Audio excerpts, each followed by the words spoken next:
Imagine falling in love with the most powerful man in England, a king who promised you the crown, only to send you to the executioner's block 3 years later. Anne Boleyn wasn't born a princess. She wasn't expected to become queen. Yet one woman's refusal to become the king's mistress changed the fate of England forever. Henry VIII destroyed his own marriage, challenged the Pope, broke England away from the Catholic Church, and risked civil unrest, all for Anne. But after only 1,000 days as queen, she was accused of adultery, treason, and even incest. Were the charges true? Or had England's most powerful woman become the victim of the very king who once swore he would do anything to have her? This is the true story of Anne of the Thousand Days. Long before she became England's most famous queen, Anne Boleyn lived an extraordinary life. Born around 1501 into the ambitious Boleyn family, Anne spent much of her youth in the royal courts of Europe. She learned French, music, dancing, politics, and courtly manners, far beyond what most English women of her time ever experienced.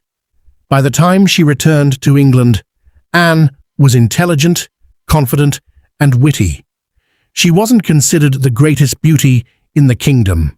Instead, people remembered her sharp mind, dark eyes, elegant style, and magnetic personality.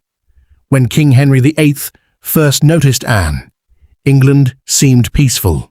Henry already had a queen, Catherine of Aragon. But one problem haunted the king. After more than 20 years of marriage, Catherine had failed to give him the healthy son he desperately wanted.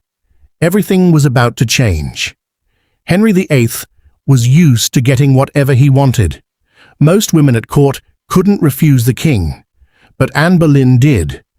When Henry pursued her, Anne refused to become another royal mistress.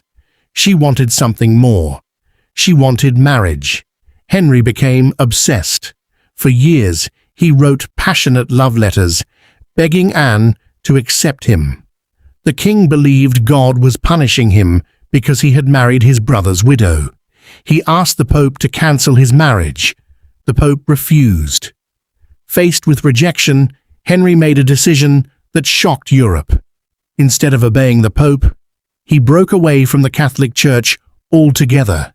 England now had its own church, and Henry himself was its supreme head. One woman had inspired a religious revolution.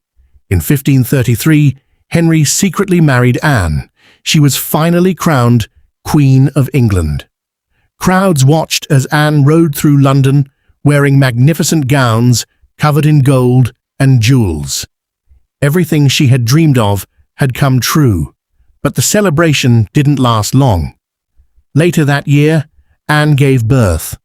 The kingdom waited anxiously for the future king. Instead, the baby was a girl.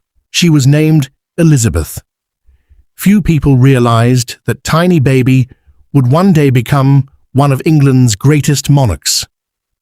Henry congratulated Anne, but disappointment lingered.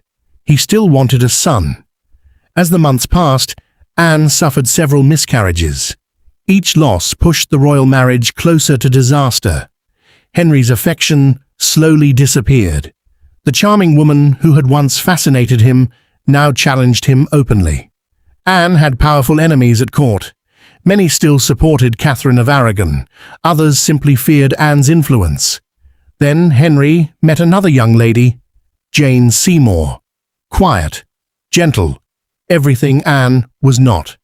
By 1536, Henry had begun spending more time with Jane. Anne knew exactly what was happening. She had once replaced another queen. Now someone was preparing to replace her. In May 1536, everything collapsed. Anne was suddenly arrested. The accusations were unbelievable. She was charged with adultery, with plotting the king's murder, even with having an inappropriate relationship with her own brother. Several men were arrested alongside her. Most historians today believe these accusations were fabricated. There was little convincing evidence, but evidence hardly mattered. Henry wanted freedom. His chief minister, Thomas Cromwell, built the case. The trials moved quickly. Witnesses appeared, judges declared Anne guilty. The verdict had already been decided before the trial even began. England's queen was sentenced to death. On the morning of May 19, 1536, Anne Boleyn walked calmly toward the execution scaffold inside the Tower of London. Instead of using a traditional English executioner with an axe, Henry ordered an expert swordsman from France.